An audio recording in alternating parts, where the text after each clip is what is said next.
Crash Course Live is presented by Smash It Demolition Derbies, who host Bash for Cash, Blizzard Bash, and Capital City Carnage. Online at smashitderby.com. And Stirring Dirt Racing, host of May Mania's team show at the Golden Spike Arena in Ogden, Utah, online at stirringdirtracing.com. Reckless Abandon Derby Apparel and Derby Inc. Magazine. This is the Crash Course Demolition Derby podcast, recorded live at the FingerLakes1.com studios in downtown Seneca Falls, New York. And now your host, Chris Marquardt. Good afternoon, good evening, and welcome to this edition of the Crash Course Demolition Derby podcast. Excited to have you along for the ride with us tonight, episode number 419 on deck. And we're going to be catching up with Jason Brodzinski here in just a minute, talking to Colton Neuhalfen on the back half of it. Ran into a little bit of a hiccup there, getting everything up and on its feet.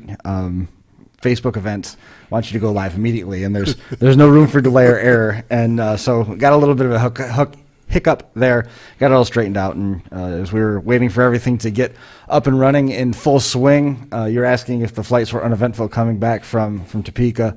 They were uneventful. I was really excited because when I bumped into Jeffy one of the days that we were in Topeka, we were on the same flight out. Oh, that's cool.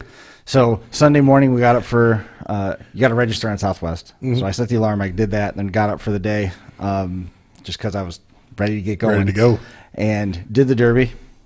I did the announcements for school, which was really cool, doing it in the booth, and the kids could hear the stuff running in the background. Not the Derby itself, but track maintenance and stuff. That's cool. And I had one of the kids at Arrival come up and say, thanks for doing the announcements while you were gone. So that was really neat. So we did the Derby and went through all of that, and then caught some dinner, went back and watched the F1 race from San Paulo while my phone charged up, and then went to the airport around 1. TSA opened at 3:30. Got through that. Got on the plane. Went to Baltimore. Went from Baltimore back home. And then got the car, and I was back in Waterloo by 1 o'clock or so. And in dire need of a nap. It was a long stretch from Sunday morning to get through to Monday afternoon. But yeah, no doubt. But it doesn't hold a candle to the effort that had to go into making Blizzard Bash possible as a whole. Outstanding show once again, front to back, and congratulations out to all the winners. We're going to tell you a little bit about those individuals in a little bit on our first break. But we've already had them waiting here for about 10 minutes. Jason Brodzinski joining Team ExtremeSki. It was a facelift for the team. There was some adversity to face for the team as a whole, but nonetheless, Jason was able to get past a very, very good feature runner, Chris Collins, for Team XP Derby Products, and as the lone representative for the team left, took home the win with Ryan Songalewski and Colton Neuhalfen on track. We're going to be talking with Colton Neuhalfen in a little while here, but Jason's waiting in the wings here. Two-time now national champion at Blizzard Bash, Jason Brodzinski. The first question that I had to ask you, just how tough is it to go the hard way, coming through the sea, facing elimination from the national bracket, and then ending up as the national champion? It takes a lot of work to get there. Yeah, you have to run one more time. Mm-hmm. And then Sunday they only gave us about 5 hours to work on the car, and I think you used the other days we got about 8. Right. So we were short. We were short on preparation. You know, there was no breaks. There was no food. It was all work. You know, and if that was all documented, and you could see just in that week what people go through, not right, including the preparation to get there. I mean, it's just amazing.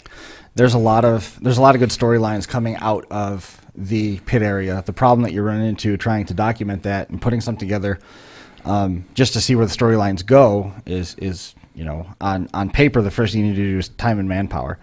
Then, do you really want a camera crew sticking their cameras in and trying to pull you away from interviews when you're already on a fixed time clock anyway? It's going to be a tough thing to pull off, but it would be a fun thing to document. Yeah, that. I think a time lapse would be cool. You know, not hearing every word or seeing every trick, but just a time lapse. You know, because somebody's not going to go watch 8 hours worth, but you could chop that up into a couple minutes or 5 minutes. That would be neat to see. And so we'll be able to do that in your pit stall next year.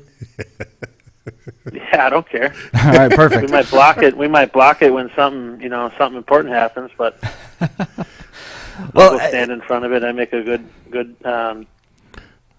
block Yeah, the size of those shoulders, you ain't going to see around them, that's for sure. Yeah, right. So did something happen in the car that made you Hulk out and rip the hoodie off? I was getting hot in there. I was like, It was cold outside, so I have a long sleeve Carhartt, and usually I'm in a cutoff. I have a long sleeve Carhartt shirt, and then I have a Rain Defender Carhartt hoodie that's thicker than normal. And it came down to Collins and I knew it wasn't going to end quick, so I'm like, okay. I reached up to give my neck a little room, and then I was like, you know what, we're just gonna delete this. So, Jason, we've touched on that this is your second win out there. You and I haven't been able to get together and talk in a long time, but I know whenever we did talk before, we always talked about how excited you were to have your daughter being able to watch from home, and she was your biggest fan. How great was it when she was able to come out on the track afterwards and give you that big hug after that win? What did you say? How great was it to do it again, or this time? No. How great was it? So we've in the past, you and I have talked a bunch, about our kids and stuff. And yeah. How great was it when you could get that big hug from your daughter and after the feature is over, after that win? That was her first time attending a big show, and I think it was the second night we ran. I was on the back of Eric Flute's car. And I wasn't straight on my door, but I was tilted up a little bit, and she was so worried and crying. And after we talked to Eric, and I think the Saturday night they're in the pool with him, and I was like, hey, he's not a bad guy. We're just part of the deal here. You know what I mean? Yep. And I think I personally know, and if every one of them in the feature would walk into a room, I could name them, and I know them. And we're all.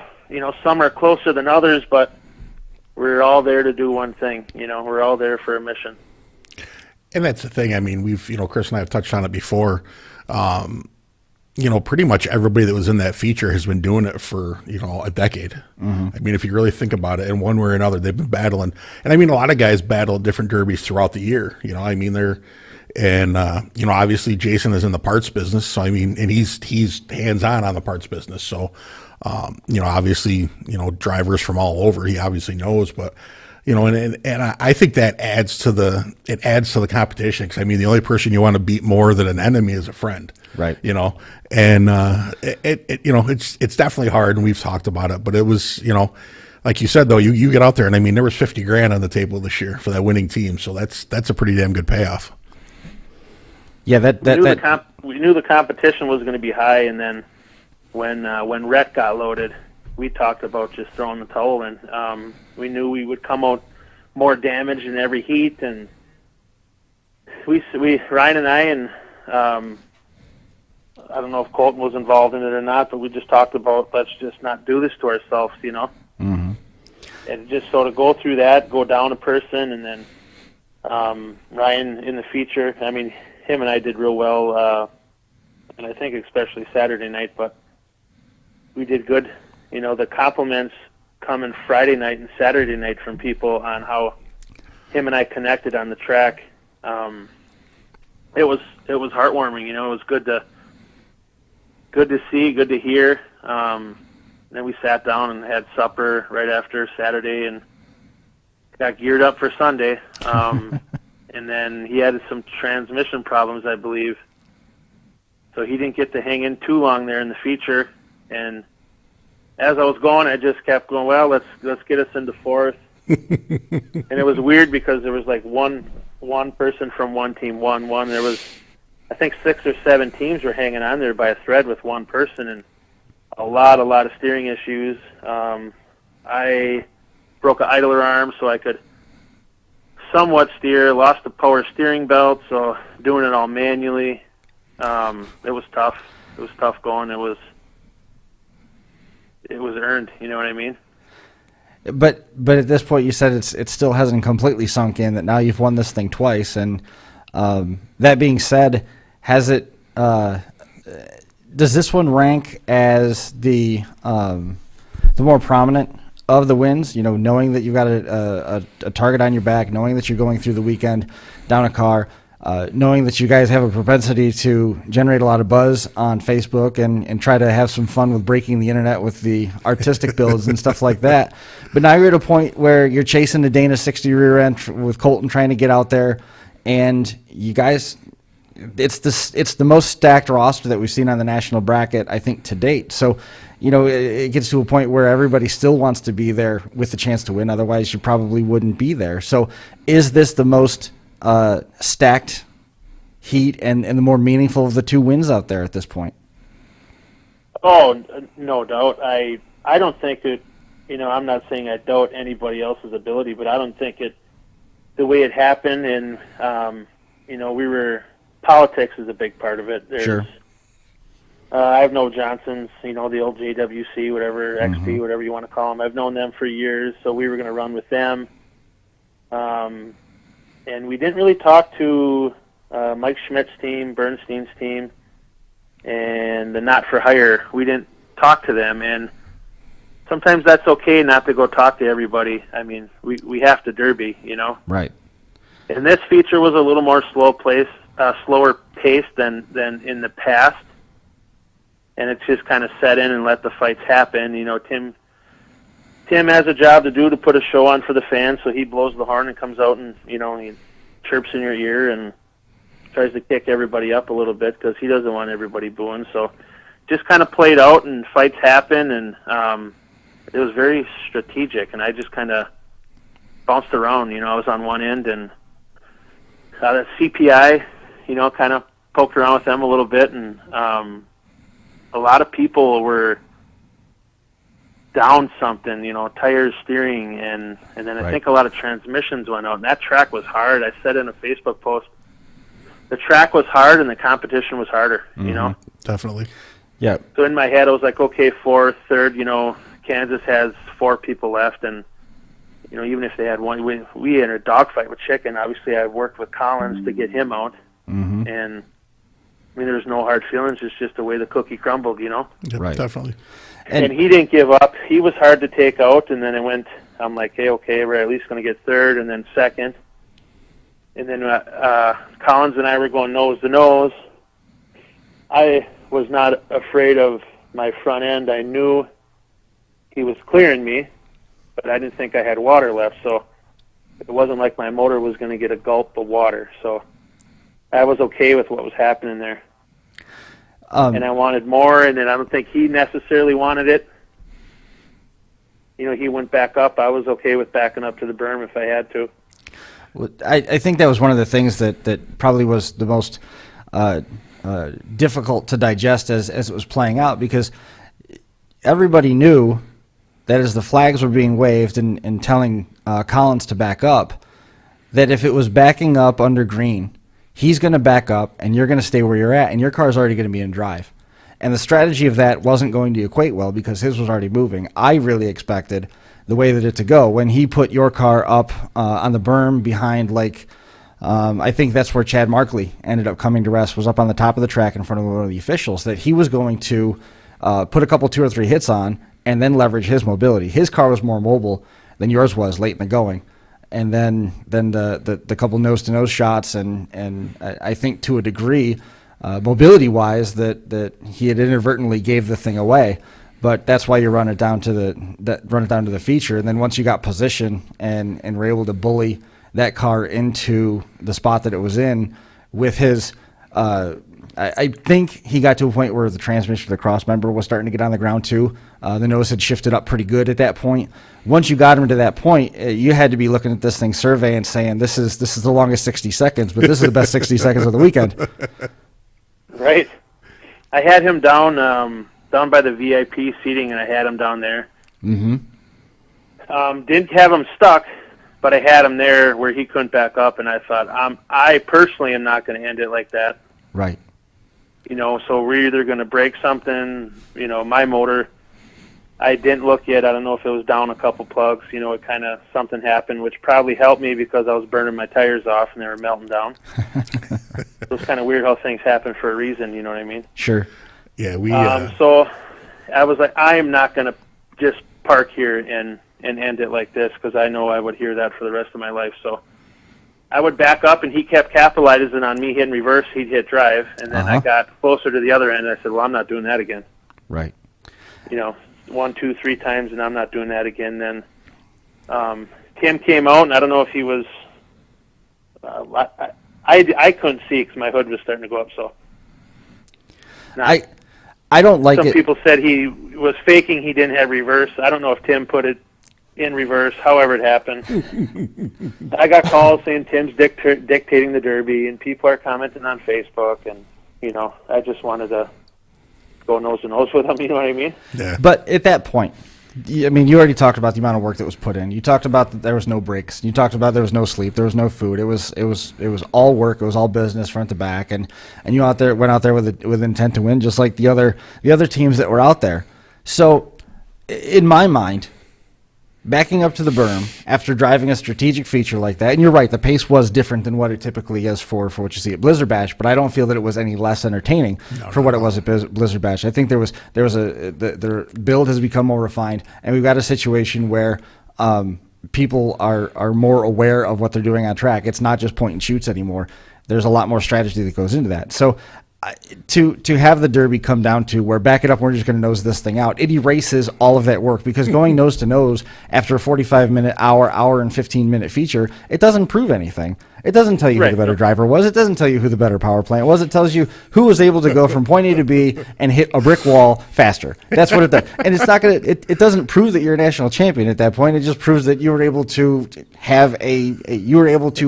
Well, I'm not going to get into the metaphors of what that. But you know what I mean. I was really glad to see that it did come down to a conclusion where there was driving happening versus just the Texas tiebreaker where you back into the berms and stand them up. Well, right, and they always, even during heat 1, 2, they always want you to have an air gap.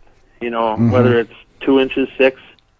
Show daylight. Anytime you have a guy in the berm or wherever, they're normally they're asking you. I don't think they asked in our first heat. I think it was so quick where nobody really waved Team Chaos off. But I'm not complaining. A couple people asked me scenarios, and I'm like, if we had all 4, we might have drew more attention. Right. I cannot change anything of what happened this weekend. No, why would you? I would not change a thing. You know what I mean? Doesn't make any. And it ended up being just Dan and I watching Sunday. Everybody else had stuff going on, and as it was getting closer to the end, he asked, which car do you think's tougher? And I said, I've been going to Blizzard Bashes and watching them for a long time, and I said, I don't think I've ever seen the nose on a Brodzinski car bend. And I said, I don't think it's going to start now. And like you said, I mean, they did a great job, but I was as secure watching as Jason was behind the wheel. I mean, he was, he'd hit that other car and it was starting to bend. I mean, it wouldn't have taken many shots and it would have dumped everything out the bottom. But I mean, it was a great show. It really was. And Chris and I were texting back and forth, and it wasn't your typical just wide open. I was talking with Dan. I said, there's a lot of money on the line. I said, that's going to change driving some. There's always politics. So, but it was absolutely a great feature. And I mean, it was fun to watch. Chicken put on a hell of a drive.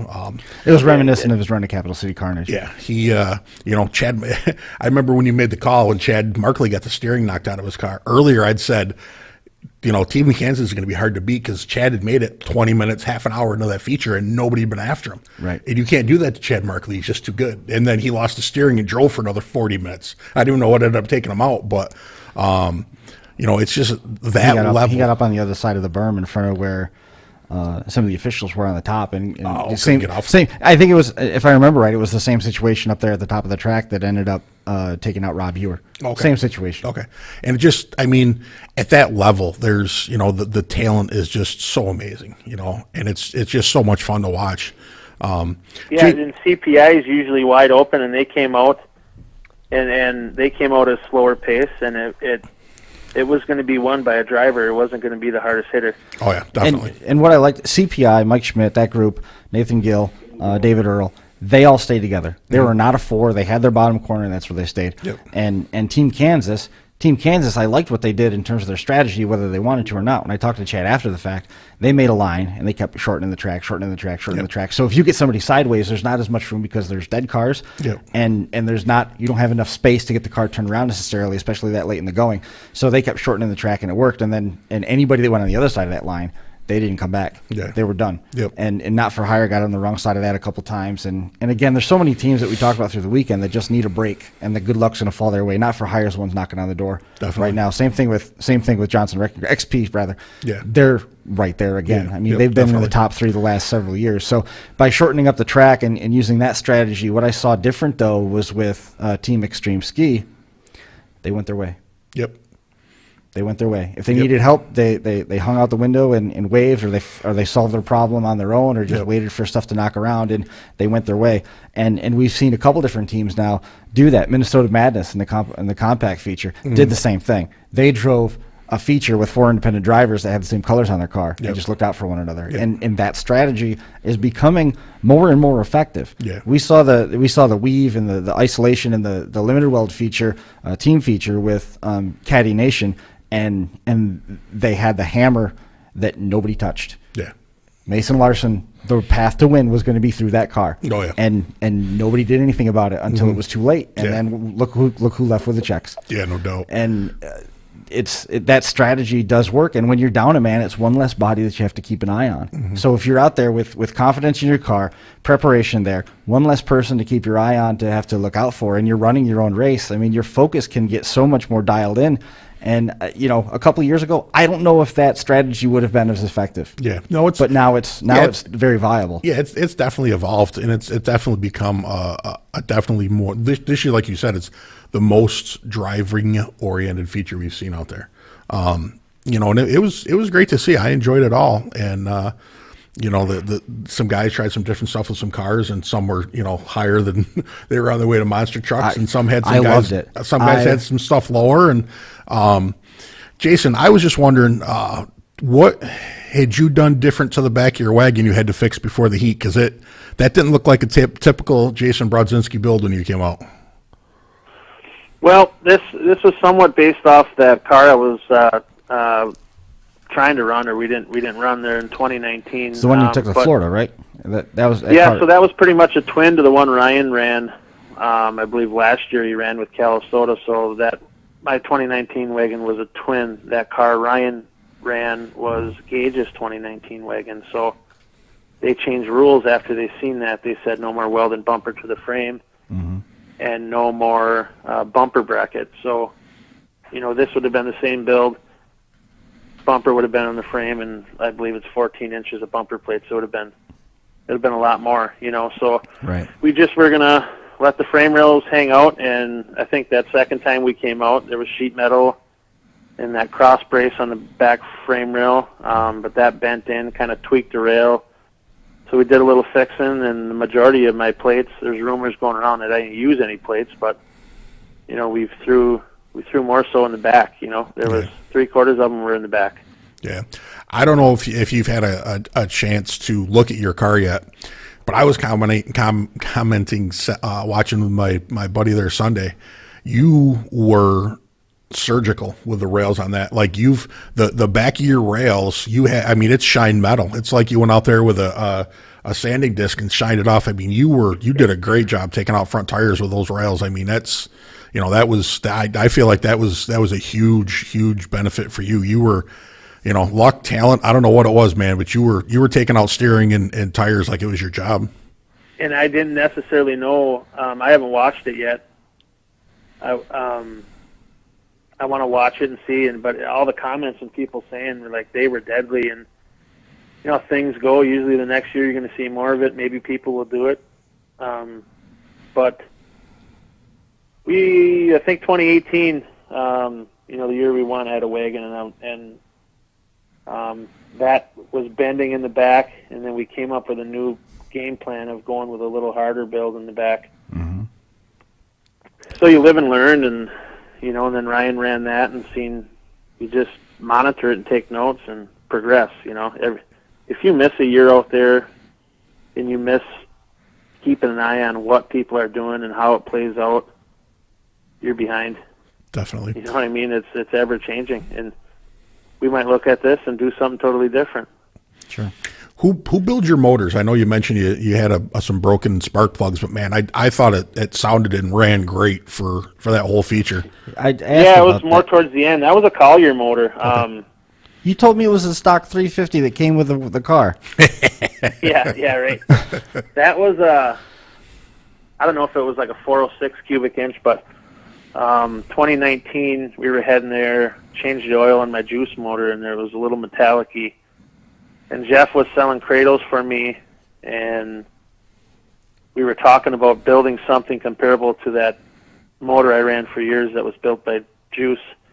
So if I had to change a motor, it wasn't like going from a 600 and some horse to a 400. I wanted something comparable, so my gearing, torque converter, everything would jive. So I think Jeff went a little out of his element and built that. It was I believe it's the biggest one he's ever done, but I mean it ran great. Never died. Yeah, and when you got on it, you could hear it, and I thought it had a different sound. Some people thought it was a big block. It was just different. Yeah, and that's talking with the guys I was watching with. That's what I said. I said I knew you always had the slightly bigger, and I couldn't remember who your prior builder was. So, but no, I like I said, it was great. And my question, I'm lucky to buy that in 19 because with all the supply issues and with all the price gouging, I don't know if it's people doing it on purpose or what's going on. That's an expensive motor in today's money.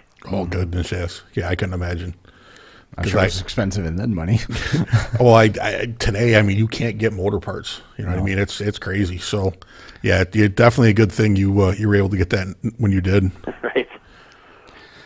But I know you're hesitant to thank anybody at risk of leaving anybody out. I'll give you the opportunity to. You had an outstanding team with Ryan out there, and he was doing an excellent job with Colton out there, holding up his end of the deal. Is there anybody that you want to try to make mention of, or is it safest just to say thanks to everybody that helped? I did a little Facebook post, and every time I do this, I forget someone, and I get in trouble. And I don't want to, there's no possible way I could do this by myself. I couldn't do this with a handful of people. I think every day there was 4 people working on the back of my car and 4 people in the front, and I'm just running around getting parts. And then other than Sunday morning, I'm, going to Sonic and just say, give me 30 cheeseburgers, and I just wanted to make sure these guys are taken care of. And sure, pizzas one day, and I just basically, Ryan kind of heads the operation of, the build and pit stuff, and we bounce ideas back. Gage Sumner was involved. I got, my guys from my hometown were there. Adam Williams, Travis Nevels came in. If anything gets tricky, we go to my Uncle Brian's trailer. Mm-hmm. Tracy's running the vending. It's just like, man, it takes an army. It sure does. And what sucks is you do not go there for the money. You go there for the trophy. The money helps, but if I added up every penny, and I'm sure everybody has a different story. They maybe build a little more of their own motors or do different things, and everybody's dollar amount's going to be different. They're coming from farther, closer. Mm-hmm. If I added up everything, I think I could have the first place prize money to myself, and I think I'd still be backwards. It's true, though. Yeah, definitely. So we won it twice. A lot of people ask me for going back, and I don't know. I don't know. We don't. You know what the thing is Ron Capps just finished his 3rd NHRA championship, and if you asked him if he was so wound up that you want the season to start tomorrow, he's also going to say, I don't really think so. It's okay to take a little bit of time off. This has been an intensive thing, and savor the win a little bit. And it's an awesome show. I mean, the couple, I think, the last time I ran there, I won in 18, so I didn't run in 19 because of our tech issues, Yep. So Tracy told me that on the way home. She goes, the last time you ran there, you won? And I'm like, I mean, I guess it's true, but it wasn't on my head, you know. And there's only a handful of people that have won it twice, and Team Kansas is the only one that's won it 3 times. They won it 19, 17, and 15. So if the schedule sustains, they took that. I guess they were probably due because we didn't have one in 20, you know. Yeah. So. Right. That was the COVID year, yeah. Well. Yeah. So I'm still letting it sink in, and I'm going how, you know, out there by myself for 3/4 of the race, and it worked out, you know. Yep. And taking nothing away from Ryan. A lot of support from people that aren't totally close with me, not from my camp, reached out, you know, that I've battled with before, and reached out and said some really nice stuff to me. It was pretty cool. It was a confidence boost and makes it all worth it, you know what I mean? It does. And you know, for as good a driver and builder as Jason Brodzinski is, he might be the world's best derby cook because he invented the glazed donut hamburger. You know, that was Tracy. Yeah, right. You got to give her the credit on that one. We were talking about that a Thursday night. We were talking, and they came out, and you know, Jason came out, and I'm like, see that dude right there? I'm like, they've got the best food. And my wife, I'm sorry, it was Friday night because my wife remembered me coming home and telling her about it. She's like, oh yeah, that's all he talked about. So. Hopefully we can get together again, and I get another one of those glazed donut burgers. They're pretty amazing. Yeah, it's been years. It's been years since we've done it, and we got to get back to our old roots. There you go. Hey, now the second most important question is, after this, you're gonna buy some shirts with some sleeves on them, or you know what are we doing, bud? Well, I'll tell you what, I won't make that mistake again. And I'm going to have a bottle of water somewhere. Yeah, that was parched. I mean, but it wasn't as bad as it probably looked. It wasn't terrible, but it was funny because I think I talked to myself in there, and I said to myself, well, I'm in the money. I can buy a new fucking sweatshirt. You know? Right. Absolutely. And that's the thing. I mean, you know what? People don't understand. I mean, it's inside, so there's no moving air on that track. Zero. You know, and you have engine oil cooler and tranny cooler in there. I guarantee you it's 200-some degrees in there. Oh yeah. I mean, that's the thing. You got a boiling hot engine, a boiling hot tranny. You got 2 coolers, you know, and I mean, and then you're working the whole time. I mean, it's crazy. I wouldn't want to do that. You guys have the actual time on how long it was? I heard it was nearing 2 hours. Thursday night we were talking. Uh-oh. Chris was breaking stuff. I was breaking stuff. Go ahead. No, I don't. Did you guys have an official time on it, Chris? How long that feature was? Had to be over an hour. I'd say probably an hour and 15 minutes. I lost track of it. When we went to Longhorn Steakhouse after, and I believe it was the older Gaines, the dad, he said he had hour 50 on the camera. Really? Wow. He recorded it, yeah. Yep. That's cool. It was definitely a little while, but...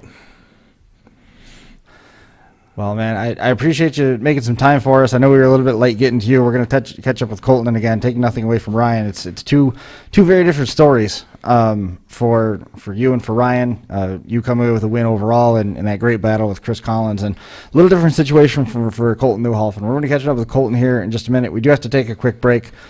Jason, I appreciate you making some time for us, and again, congratulations, and I can't wait to see you again wherever that might be.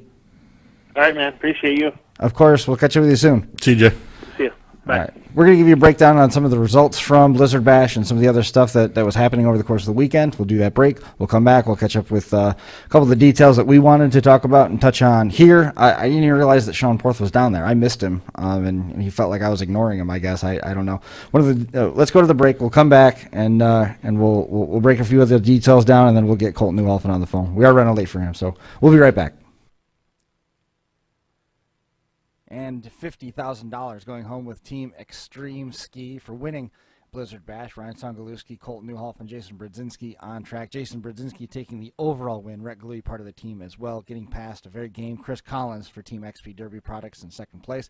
Zach Johnson, Troy Johnson, Jared Heaney joining XP Derby Products. Team Kansas, third place overall. Chad Markley, Justin Montgomery, Brent Clemens, Barry Clemens. Justin Montgomery was third place in the individual standings as well. Team OFT is going to be in the national draw now. Blake Thompson, Darren Burke, Charles Billman, and Colin Sleazer, along with Team RPM Redemption, who was second place in that qualifying bracket. Tyler, Hunter, and Rick Quas and Derek Creetlow, third place. Dylan Brown, Dalen Brown, Cody Brown, Eric Jeffers, and Harley Miller on that team as well for Team Realistic Derby Project. On the limited weld side of things, the road to the win went through the nose of Mason Larson's machine. Mason helping lift Caddy Nation to the win in the limited weld bracket with Rob Hewer, Trey Hewer, Teddy Papadopoulos. Taking third place overall. Team ass kicker was next Zach Ponzer, Brett Stringer, Brady Larson, Eric Toddy. Derby Tees was third. Lucas Pritchett, Lance Pritchett, Andrew Carmichaels, Alan Winters. What a feature that was as well. Compacts, Minnesota Madness back on top for their second overall win. Jared Fisher taking the overall win in the individual standings. Mike Cook, Nate Bendorf, Andy Oxa. The compact colors, Kevin Ullman, Tyler Ford, Levi Skillman, Adam Reese. And team last minute was third, Nick Bergen, Josh Bergen, Dan Hansen, and Cody Hasty. Again, you can go back and watch all the action on DerbyNation.tv. And on the individual side of things, the mod class, Josh Hutchinson getting the win over Kevin Mitchell. Aaron Harrington was third. Trucks, Tanner Duffing, Kelby Miners was second. Cody Reynolds was third. Linderweld, Ryan Schaffner, Brody Rumble, Bryce Gleue. On the youth side, Lucas Russell, Jaden Miller, and Seth Gleue. All the information that you need is available online at Smash It Derby. Demolition Derby Life magazine releases 12 copies a year and covers all of the action coast to coast for the Demolition Derby world, home of the hottest action motorsports magazine on the market. There's over 30 editions that have been published to date. A full year subscription is $119, and past issues are available. They should be coming out with another release here in the coming weeks. Make sure you jump online and follow along. Find out more about Lexi Joes and everything going on with Demolition Derby Life magazine on demolitionderbylife.com. Already looking ahead to March 3rd and 4th, the Stormont Vale Event Center in Topeka, Kansas, Capital City Carnage. Going to be the backdrop of 5 street stock weld one and dones, $5,000 to win each one of those. Heat draws are going to be Thursday, 7 o'clock start time there. Friday and Saturday pits open at 9:30. Limited weld, $10,000 to win. Weld compacts, $2,500 to win. 2-man extreme class, front-wheel drive hobo class, front-wheel drive minivan hobo class, front-wheel drive youth hobo class, $2,500 to win each of those. Going to be streamed only online at DerbyNation.tv. Online for additional details, rules, and agendas, visit SmashItDerby.com. Also, looking ahead to Bash for Cash. Bash for Cash, May 26th, 27th, and 28th at the Ross County Fairgrounds in Chillicothe, Ohio. Friday, 7 o'clock start time for the 3-man Pro Stock Team Heats. Pits open at 8 o'clock. Saturday, 3 o'clock start time for the Power Wheels at 4 o'clock. The rest of the card kicks off. Pro Stock Team Consi, the Smash It Mini Heats, the Street Stock Full Size Smith Metalworks Youth Full Size, Street Stock Minivan and SUV class, Frank the Tank 70s Wire class, Smash It Full Size, paying $10,000 to win. Pits open at 8 a.m. on Saturday, and then Sunday at 1 o'clock, Smash It Mini Consi, the Youth Minis, the Street Stock Minis, the Relic class, Smash It Mini Feature, 3-man Pro Stock Team Feature. Pits open at 8 o'clock. Payouts, 3-man Pro Stock, $30,000 to win. Smash It Full Size, $10,000 to win. Smash It Mini Class, $10,000 to win. And all the one-and-dones paying $2,500 to win there. Again, details, rules, information available online, SmashItDerby.com. And then just real quick, rounding it out for the county fair side of the season. The season has concluded, and big thanks out to the dozens of partners, fair and staff, drivers, and fans who helped make the 2022 season successful. Looking ahead, Smash It will be at the annual SMW Motorsports Expo and Promoters meetings coming up in April. Looking forward to that. And then as they finalize their schedule and their season rules, make sure you follow along, SmashItDerby.com. And we are back. So just wanted to kind of touch on some of the other highlights through the course of the weekend. It was a wild show. Team RDP showed out very well. It was great that Ryan Schaffner was able to pull down the win, and Bryce Ledoux. Third place, Brody Rumbold was second in that limited weld feature. Second year in a row that a Schaffner has won limited weld. And then all the money that Smash It was able to raise, $67,000, I think, was the final total that they brought in for. And generosity in motorsports as a whole is one of the hallmarks of what they do, and it was great to see. I mean, obviously there was some frustration for those of you that were tuning in, watching a pay-per-view, expecting that to happen. But those organic things, when they take flight, as we've seen so many times with the program for Emily and for Smashing for Addie, and even going back as far as Weston when Team Kansas did that for Team Weston. It's always begun to take on a life of its own, and for something as organic as that in a short, 90 minutes to take off, that was really cool to see. Yeah, I sent Tim a message. The first thing they raffled off was that sign, and Tim paid $9,000 for it, and then said, "Here, action on back off." And I texted him, just said, that was amazing what you did for that family. And I told the people, the group I was watching with, I said, the Derby family makes me proud. I mean, it's just insane what they do for each other. Locally we've had Jeremy Gleue and his crew, and the Derby family's raised, going on 500,000. And I mean, there's 70 grand raised this year. I bet you there's been, probably close to 200,000 just raised at Blizzard Bashes over the years for different kids. And it's just so amazing. And so many people stepped up and donated. It was really truly just a special moment. It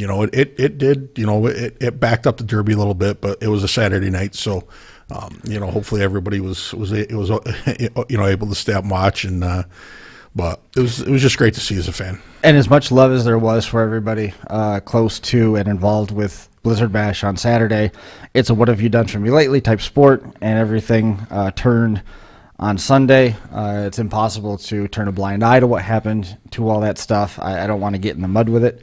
I still think ultimately, because Demolition Derby is what it is, and because of what Facebook is, that ultimately the show is going to be fine, and all the shows that were being talked about through the course of the weekend are also probably going to be just fine, because there's a lot of time between where we are right now and January 1st alone, with several derbies that are going to happen. Smash hasn't shied away from it. There was posts up today talking about Smash and talking about Blizzard Bash, congratulating the winners, everything like that.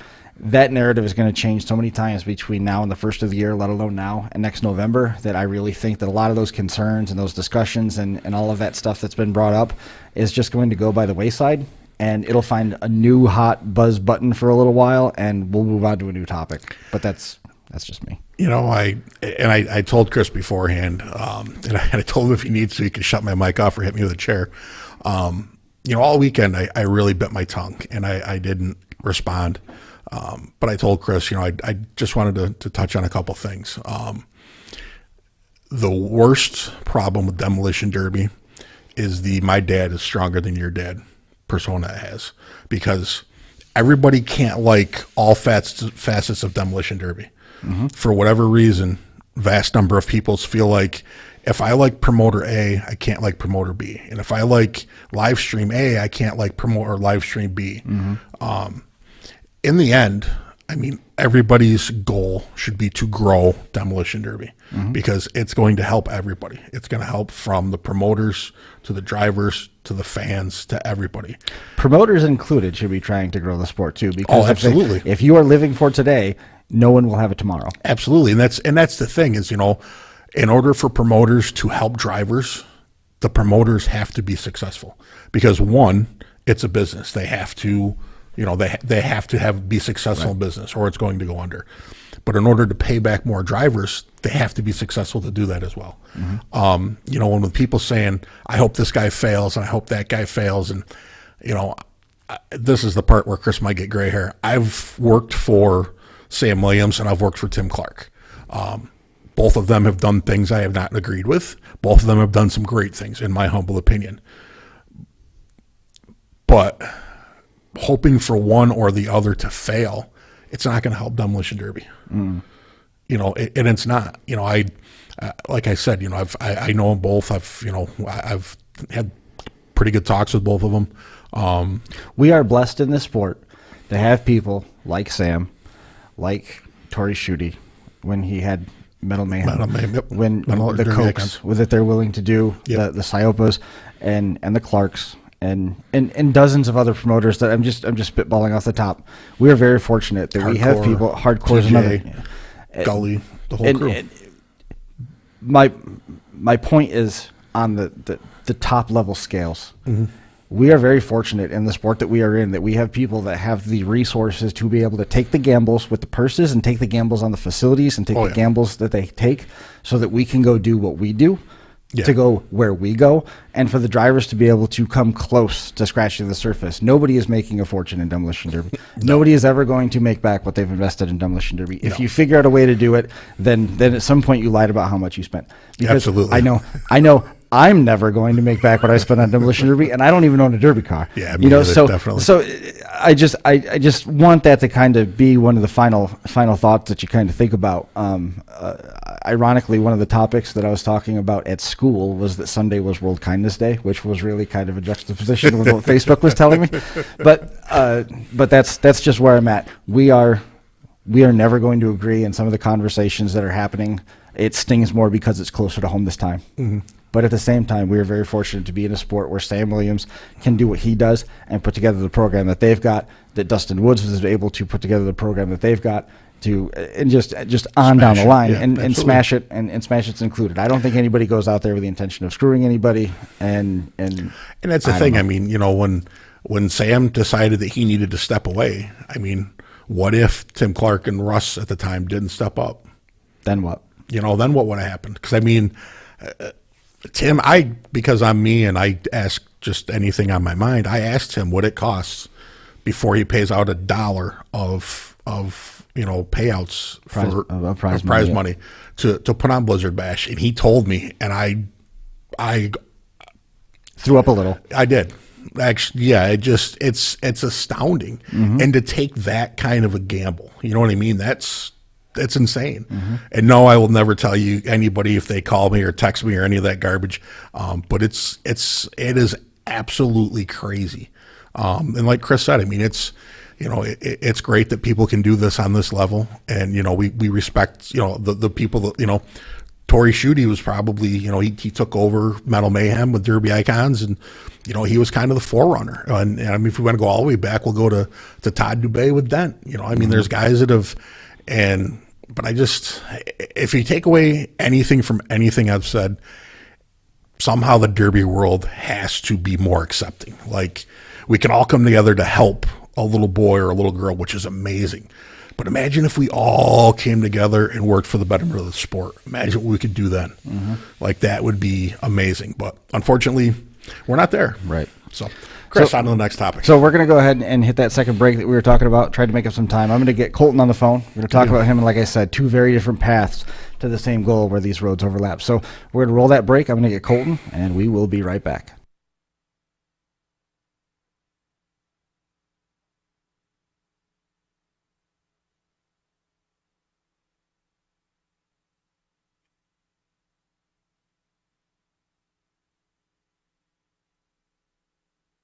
And that Scotty Drevenak got the win in the hardcore compacts over Justin Yeager, who got the Hellraiser Award, and Rich Fazenbaker. Stock compacts, Corey Sickles got the win over Curtis Geyer. Vincent Sickles, Brian Cargill was the Mad Dog. Youth compact, Cam Penwell over Kaylin Dickinson and McKenna Sealer. Youth full size, Jacob Onoski, Jacob Hostetter, and Eli Bonus. And the limited weld, Steve Siopo got the win over Mad Dog, Zach Leese, and Mark Siopo was third. Minivan and SUV, Justin Yeager got the win and the Mad Dog Award over Tyler Martin and Andrew Myers. Hobby stock, Joey Malloy, Cole Teets, Cody Klosky was third with the Mad Dog Award, and the bone stock, full size, Paul Kelly, Sonny Pruitt, and Jim Cleaches ended up with the third place and Mad Dog Award there. The points now getting shuffled. J.D. Loreen has locked up the championship. Steven Sickles has pretty much locked up second place as well. Scotty Drevenak has now jumped up to third with that win, 83 points to his credit, and almost completely locked that up as well with only one to go. Barring anything crazy or unforeseen, there's some room for some shuffling back there in the back half of the top 10. Cam Penwell with 48 points jumping up to 10th. He's got some room to make some inroads up to as high as, I believe, 6th at this point. Ty Richards still with 68. Dennis Hogan with 66. Trevor Jones with 57. Don Santel with 55. Bill Miller with 53. Mark Mutz with 50. And Cam Penwell leading the youth standings right now up there with 48 points. So at this point, looking at the other side of things, there's 2 events left on the virtual unified Demolition Derby series. The point series will have the Turkey Derby on the 19th with Coke Promotions, and then December the 10th is December Devastation. That's hosted by Vito324 Gaming, Kyle Homer. Still out in front with no changes there through the top 10. Andrew Hernandez second, Johnny Shanks third, Michael Coons and Anthony Hernandez next, and then the tie for 6th, Earl Ref, Colin Wiley and Herb Elkins, Rowdy Burns, and Trevor Mulder, Josh Atwood, Zach Drummond rounding out the top 10 at this point. And for hardcore overall, the season has concluded. That's a wrap on 2022 for the 2022 Hardcore Tour. Thanks so much to the fans, drivers, crews. It's been an outstanding season. They're looking forward to getting to the SMW Derby Expo and the spring meetings. Follow along online, hardcorederbypromotions.com. RPM Group is a progressive waste management business serving nearly 4,000 residents and businesses around Owego, New York. RPM Group can take care of all your waste management needs. Boasting a fleet of 2 roll-offs and 6 garbage trucks, RPM is fully insured and ready to serve. Ask about asbestos abatement and surveys, interior and exterior demolition, private parties and foreclosures, curbside trash and recycling, all that and more. Click or call, ask for Corey, tell him you heard about him here at the Crash Course Nationals, rpmgroupny.com, or 607-223-8714. Jeffy's Fab Farm in Fredericksburg, Virginia specializes in all of your demolition derby needs. We've got you covered from bumper to bumper. Whether you need headers, shifters, harnesses, fueling systems, or complete turnkey setups, jeffysfabfarm.com can help. We've even got a Canadian branch to help our northern customers. With over 16 years in the industry, we've got the knowledge and experience needed to provide the highest quality parts and put you in the winner's circle. Visit our website today or call Jeff at 540-907-3390. Fabby says the best parts come from the farm. jeffysfabfarm.com. And we are back. We've got Colton Neuhalfen on the line. Colton, man, how's everything going for you? Really good. Got home safely and everything's going smooth. I set up the spot that we've got you on is 2 very different stories to the same end goal. Jason Brodzinski and Ryan Songalewski, Rhett, Gleue, and yourself all teaming up for Team ExtremeSki this year, and you guys found your way to victory lane. Everybody worked their tails off in the pit area, but everybody was sort of ready to put their money on Jason Brodzinski. You have had such an up and down path through Demolition Derby, and personally for me, I was so happy to see Team ExtremeSki and Colton Neuhalfen be able to hold the check at the end of Blizzard Bash, because it was just it's such a great way for everything to have come full circle, man. Congratulations, and tell me what it was like to be there. What it was like to be there? Just as a whole, as a whole, just to be there at the end of it with that team and this weekend as overall. Yeah, it was an awesome weekend, and definitely you had to be very dead set on winning, and we never gave up, and we had a lot of issues. First round Jason burnt a tranny up, I burnt a tranny up, Ryan got a steering box, so we fixed them all up, went to the next round, and then I had bad luck. I shelled the rear end. Mm-hmm. Them guys got it done, and the third night I wrecked a drive shaft, and they got it done. Ryan got it done, and it was a very stressful weekend, and then the 4th round I ended up burning the tranny up, and yeah, but it was just a awesome time, with them guys, and just learning new things, and just being a team. And how it came together was last year my 3 teammates didn't really want the team anymore, and they said they wanted a year off. And then I was talking to Jason before I left Blizzard Bash last year, and I'm like, looks like I need to find some teammates. And he's like, how many you need? And I said 3. And he's like, I'll call you. So he called me a month or 2 later. He says, still need 3? And I said, yep. And he says, I got 3. And that's how it all came together, and it was just a really cool deal, hanging out with them guys and getting to know everybody in their crew. And it was just an awesome deal. We helped out each other and stuck together and just kept on trugging through that, doing what we had to do. And to come out on top like that, it was insane. It was definitely a big deal, like when we got one car got loaded, you thought your chances of winning, Blizzard Bash with 4 is slim, and we didn't let it bother us. We stuck through it, and we were there to wreck cars, and we did. And to come out on top, it was pretty awesome to do it with 3 and come the hard way through the Consi, the C and B main. You guys were looking at elimination at one point. Looking at what? You guys were looking at elimination at one point. Yep. Could have been curtains for the national bracket as a whole. What were some of the messages that you were seeing coming through the news feeds and stuff? I got to imagine that Tim was pretty happy. I'm having a hard time hearing you. What did you say? double check that line again, see if that's messing up. I was just wondering if what the news feed looked like and getting those messages after it, and what were some of the comments that you were hearing from people. I imagine that Tim was probably pretty happy after the thing was all wrapped up. I'm still. You're cutting out. Okay. I'm sorry. You're really faint. We were having an issue with that cord earlier, so we got one more break real quick. I'm gonna cut this quick. And I'm going to call you back on a different line, okay? Okay. Give me 2 minutes, and we'll be right back with you, okay? All right. All right, excellent. So we're going to roll a quick break. We'll be right back. Where'd you go? We did a derby. Ow, my head. You want to do a derby?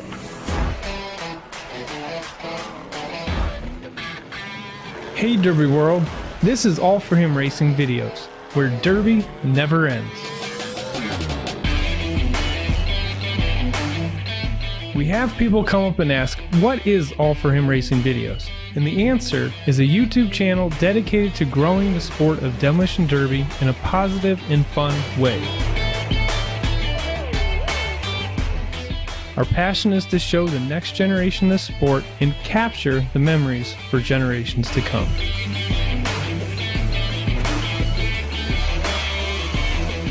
We're just trying to show that you can be a Christian, do crazy and exciting things like demolition derby, and just spread the word.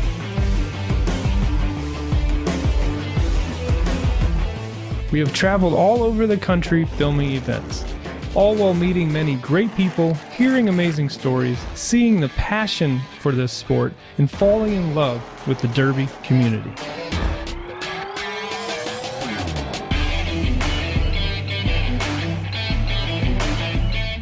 We have grown to be the largest demolition derby channel on YouTube across the world, with millions of views within our large library of videos. We love what we do and can't wait for what the future has in store. We always want to be a place for positive, exciting, and action-packed derby videos.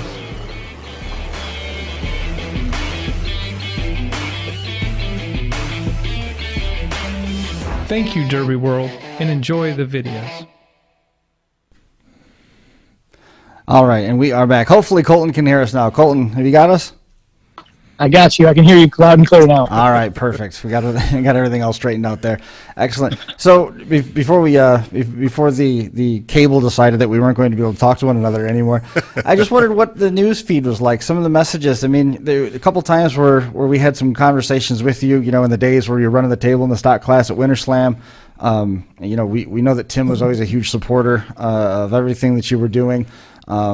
Todd Heenan comes to mind, and how important he was in terms of keeping you on the right track and helping keep everything in perspective. And there was times where you're ready to be done with demolition derby as a whole. So I mean, this has got to be a really emotional moment as a whole for you across the board. And I just wondered what some of the thoughts that you were feeling and seeing and the messages you were getting were saying.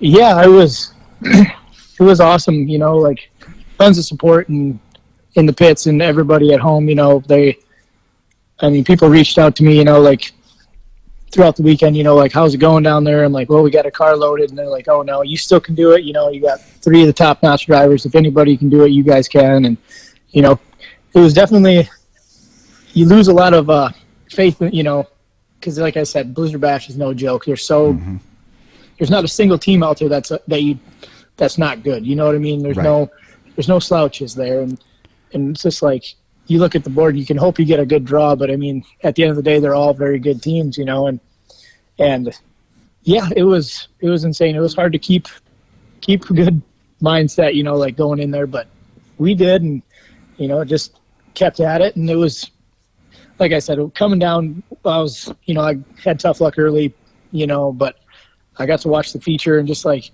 I was like, holy smokes, we could actually do this. We made friends with JWC, and Jared Heaney is an old teammate of mine, and I like the Johnson brothers. They're awesome, and Collins. I figured if we could keep our teams together and run, I figured we had a good chance, and it just kept people kept falling out of the bracket. I'm like, holy smokes, this could actually happen. And it was just insane. The feeling winning Blizzard Bash is the biggest derby in the world, and I was pretty speechless when we won, and it was, one for the record books for sure. Now, like Chris mentioned, I mean, we've seen you sweep Blizzard Bash, or not Blizzard, Winter Slam a couple times, and obviously last summer you had a great summer. I mean, there was, I don't know, 2 or 3 derbies or 4 derbies where you went in and won both classes, and I mean, obviously you've had a lot of success. But like once you actually got on the track at Blizzard Bash, I mean, did it just turn into another derby? You know what I mean? Like you were just trying to drive your own deal, and obviously look out for your teammates. But I mean, were you able just to get in a groove and just feel like you were just running a normal derby? Is that how it felt, or what was it like?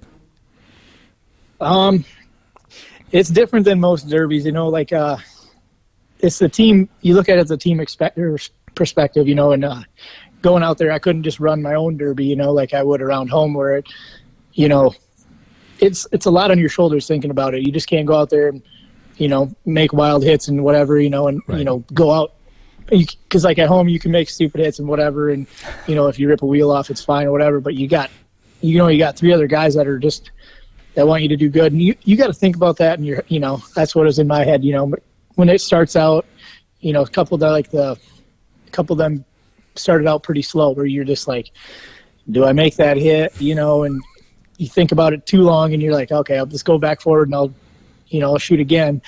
It's definitely a different deal working as a team than driving around home. But at the end of the day, it's still another derby, but like you don't overthink things for sure when you're out there. Mm-hmm. And that's the thing. I mean, a lot riding on you, Sure. We've like I said, we've seen you win a bunch, but I mean, we've also seen you put in some pretty wild drives, just junking stuff. So I mean, it's got to be tough, like you said, to keep that all under control and know when the right time is to throw that haymaker, and when you sit back and just kind of ride. So. Just wondering how that was for you. We were talking about that on Sunday. Is you're going to go through 2 or 3 of those adrenaline dumps. Oh, yeah. Right out of the blocks, you're going to get the patient start. Everybody's going to be hyped, and it's going to be like a powder keg. All it's going to take is one spark, and the whole thing's going to go off. And we never got that one spark. Everybody stayed organized, and really, honestly, it might have been different on the track, but from what I saw, it looked like Chad Markley was the spark. Yeah, Chad got to the point where he was like, "Well, somebody's got to do something. Why not me?"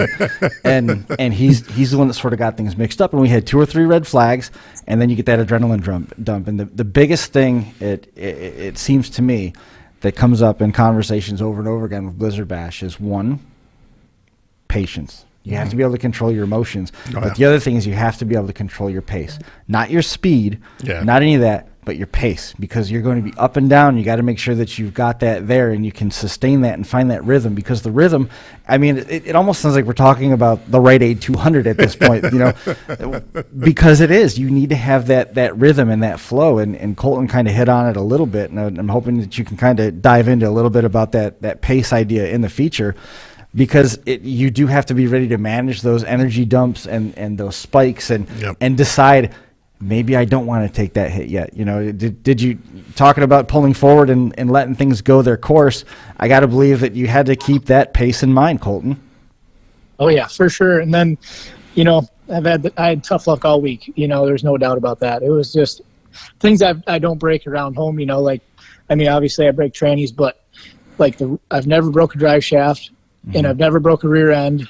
For those things to break, and then at the end of the day, I started losing faith in my own car. I did. I went on the feature, and everybody's like, "You got everything ready to go," and everything was perfect. We jacked it up, spun the wheels, jacked up, made sure everything was straight. Because I don't know, I just started losing faith in her, and like going out the feature, I was just like, well, do I wind it tight? Do I have enough? Or do I want to make it to the end, and I want to do the best I can for the team, and it's just like, I kind of know, my teammate told me my back end was going down in the middle of that feature. And then I was like, so I turned it around, and you can tell I figured I was on borrowed time, so I started letting her eat, and it was kind of I don't know. It's a weird thing, setting your pace, and, when your time's limited, you kind of do what you can with what you got, you know. Yep. How easy is it to find a Dana 60 on 4 hours notice? Oh my goodness, that was ridiculous. I called so many people, and I called the parts store in the right at 7 o'clock when we got up to work on the cars, and the guy's like, "Oh, I've already sold 3 of them off the shelf today. That was my last one." I'm like, "Oh, geez, here we go." So I ended up pulling my Jared Heaney. He borrowed me his rear end, and I'm super thankful for that, and yeah, it's just insane. Everybody's willing to help everybody at the track. It's awesome. Well, you don't want to leave them in the pits. You don't want to beat anybody because they had an issue like that. But you said you kind of made friends with the old Johnson Wrecking crew, and I thought it was kind of interesting that the top 2 teams both had former Team Extreme representatives. There was you on the winning team, and Jared there in second place, and that was kind of neat to see both of you guys finding some success, even though it wasn't as a contiguous pair. Right. Yeah. No, it was cool. It was. Yeah, me and Jared, we were giving each other crap during the first pit meeting. We're like, "Yep, watch us both win the first round, then we're gonna go against each other," and that would have been a very ugly fight, I think. No doubt. Yeah. Where do we go from here? I mean, has Team ExtremeSki representative Colton Neuhalfen, 2022 Blizzard Bash champion, has that phrase set in yet? No, it hasn't. It's still sinking in. It's really crazy. The phone's been blowing up, just Facebook and everything. It's just like, Blizzard Bash, $50,000 Team ExtremeSki. I'm just like, wow. Yeah, it's just cool. Like I said, we did it with 3, and we did it the hard way. I've never seen it done on any. I've watched many videos of Blizzard Bash, and I've never seen someone come from the hard way and win, let alone with 3. And no, I just still on cloud 9 for sure. Well, that is probably going to last for a little while. Is there anybody that you wanted to make mention of? What's that? Is there anybody that you wanted to make mention of? I mean, you've got a lot of people that you mentioned just here as we were having this conversation and rolling along with it. But is there anybody specific that you wanted to mention in terms of sponsors or parts or anything like that? Oh, I don't know. I just want to thank, my teammates for helping me. They all pitched in when we needed it. And we have sponsors and stuff. Like R&S recycling and ski, and Ertman truck repair. That's them are the guys that were helping me. And I don't know. I just can't thank my support network enough. Everybody in the pits helping me every day, bright and early. And all the support from the family and friends. If it wasn't for them, it wouldn't be possible, and you wouldn't do it. If you didn't have people like that pushing you. It's tough to turn a blind eye to that support system. The infrastructure is so important at every turn when it comes to Blizzard Bash as a whole. Oh, yeah. And now it's in history forever. Absolutely. And it's not going to go away. And I do have to say, this is I was very, very happy for you on a personal level.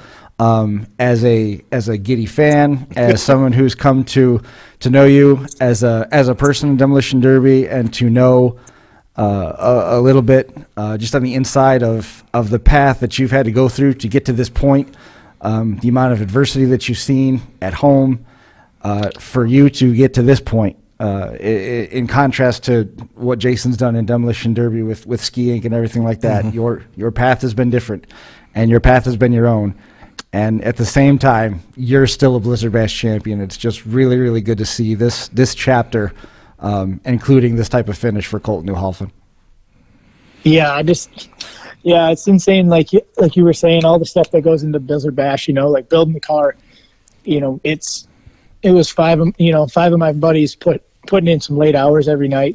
For the last two months. It's been 2 months building that thing, and you just want to be the best you can be, and my teammates did the same, and they just put all the time and stuff into it, and it takes away from your family and everything else, that you got going on. And it tempts your definitely strains on your whole like sanity and everything, getting welding and burning, and all that stuff all night, and then just the thought of Blizzard Bash being the biggest derby in the world and all the stuff on the line, it's a lot leading to it. And I don't know, we never gave up, and we, that being that fourth car down, it was, there was thoughts in our head just to load them, and then at the end of it, I'm so glad we didn't. Was there any point where you looked at that feature and you thought, wow, we very well might be coming away with this one beyond, all the thinking about loading and pulling in and 3 cars down and watching the feature from the sidelines? Was there a point where you knew for sure that it was going to be extreme ski with the checkers? Going into it with 4 cars, I had no doubt we were going to win. Yeah. And then we're down to 3, and it was like the girlfriend asked me, she's like, on a level 1 to 10, how did you think you were going to do at Blizzard Bash after you're down 1 car? I'm like, yeah, I wasn't even on the board, Right. Because I just thought there was too good a caliber of drivers to pull through with 3, but like I said, it made a difference.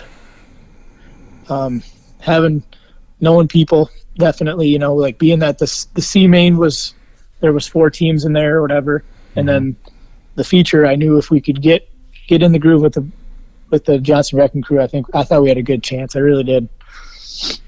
Obviously, you were right. Always trust your gut, I guess, right? Absolutely. Right. Well, congratulations, man, again. And where to from here? You just going to let the car sit in the front yard and get covered by 6 feet of snow?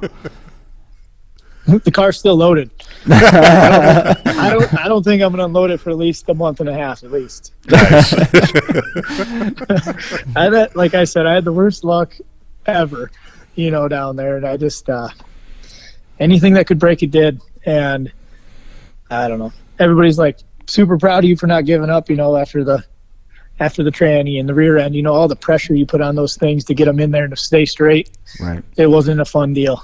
And everything's so heavy, and cutting the rear end out and welding the bottom control arms and all that stuff back on. And it was definitely a rough one. But so you got to be ready to get back to some of the hometown runs where you just go out and stand on the gas and walk away with a little less money, but there's a lot less pressure, right?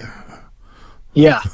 See around home, it's opposite of Blizzard Bash. Everything's going stock. Right. Stock rear end, stock, no tranny braces, lower cradle. That's it.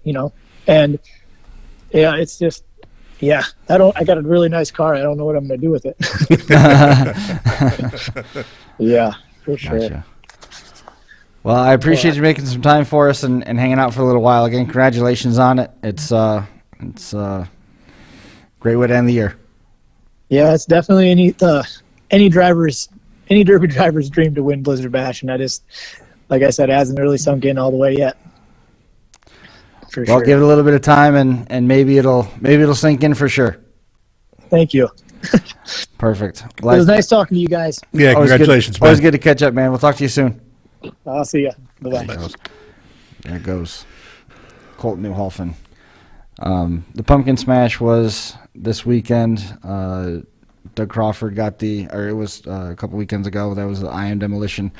There was all sorts of awards being handed out through the course of that one. We got to dive into that at some point. I'm going to try my best to decode all of this one. The Cole Shearer got the overall event Mad Dog. Doug Crawford got the most junked award. Tim Carr got the win in the straight stock over Foster Arnott and Cole Shearer.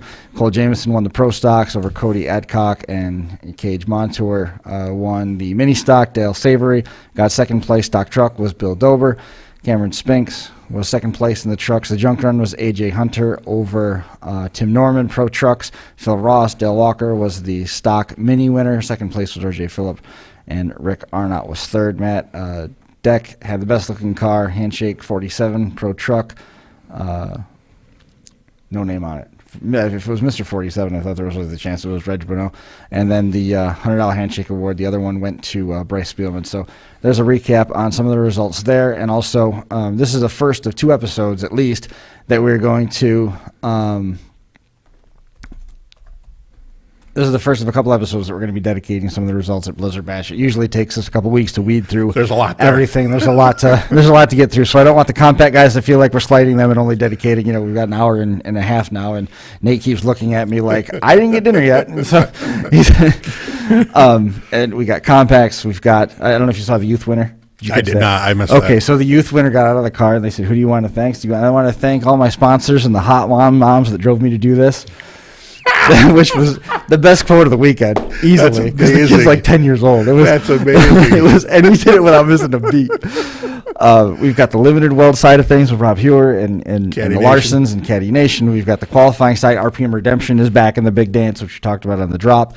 So there's that side of things. And OFT, Blake Thompson, he's going to be back into the main draw. We saw him a couple years ago. So there's a lot still that we need to get to, and we're not going to be able to do it all in one, and especially with some of the challenges, being able to hear Jason and the conversations we got in with him, and then Colton, of course.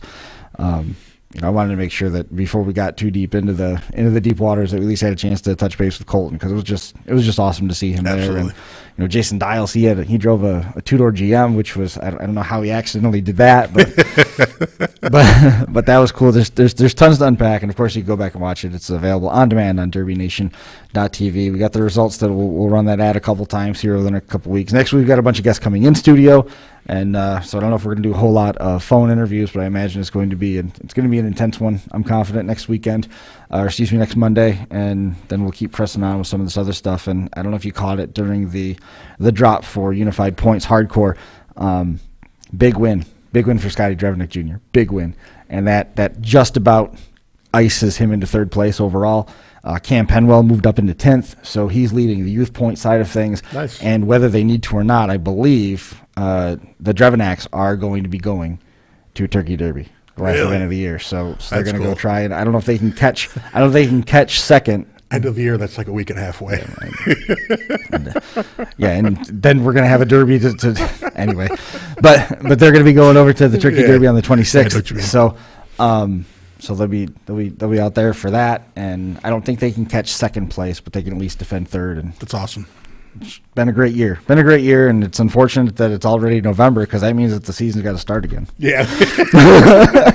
Month and a half, we're wide open, back starting up. So, what do you think there, Mr. Marquardt? I think we've covered just about everything that we wanted to cover for this one. I know we got other stuff that we got more coming in. Yeah, more coming in. It's been great. I appreciate Nate bearing with us with all the challenges that we put his way, but that's going to do it for this one. So we're going to be diving into some more of that stuff here in the coming weeks as we break everything down, and we'll probably be catching up with the Drevenacks. I want to do a year-end unified points deal for both unified points and for the virtual point side of things too, because we've got that wrapping up on the 10th of December, which is, we got two more points shows, the 19th and the 10th of December for the virtual unified side of things. And by the way, I don't know if you caught this. We talked to Johnny Shanks last week, real quick. Congratulations out to T-Brell and Dana. They're expecting a baby. I saw that. Congratulations. That was really exciting news. So he won't be out there right away, but well, I'm sure we'll see both of them back here soon. But we talked to Johnny Shanks, and he made a reference to his nephews, Anthony and Andrew Hernandez. I don't remember which one of the boys shot the deer, but they got a what's the way to describe a big buck? A slob of a buck in Missouri. It scored 155. Nice. Yeah, very cool. So that'll go on the wall. Yeah, absolutely. That's a wall hanger. So, but we'll do it again. We look forward to getting back here for episode number 420 next week. I also made the ill mistake of starting to think about how many times I've been out to Topeka, and this was year number 10. It wasn't my 10th Blizzard Bash, but it was year number 10. And then I got thinking about how many episodes we were at and how long it was going to take to get to number 500 if we wanted to start thinking about that. So it's not going to be until 2024 that happens, unless we start doing 2 shows a week. And the thing is with the way the schedule is, we could probably do it and fill the content. No doubt. But I think that's going to wrap it up here. We should be getting up to close to 7:30 at this point. We're going to call it good on episode number 419. Thanks a lot. Congratulations to all the winners out there, and big thanks out to all the promoters we had a chance to talk to. Flight back with Jeffy. Flight back with having some conversations with all the folks over there at South Carolina Promotions, and looking forward to Florence and the Palmetto Derby, and just everybody. It was a great weekend, and we'll be talking about this one for weeks to come. That's going to do it. We'll see everybody next time.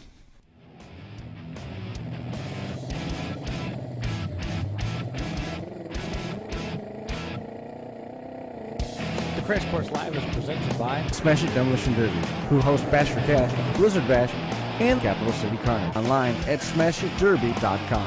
And Stirring Dirt Racing, hosts of May Mania's team show at the Golden Spike Arena in Ogden, Utah. Online at stirringdirtracing.com. Reckless Abandon Derby Apparel, and Derby Inc. Magazine. This is the Crash Course Demolition Derby podcast, recorded live at the FingerLakes1.com studios in downtown Seneca Falls, New York.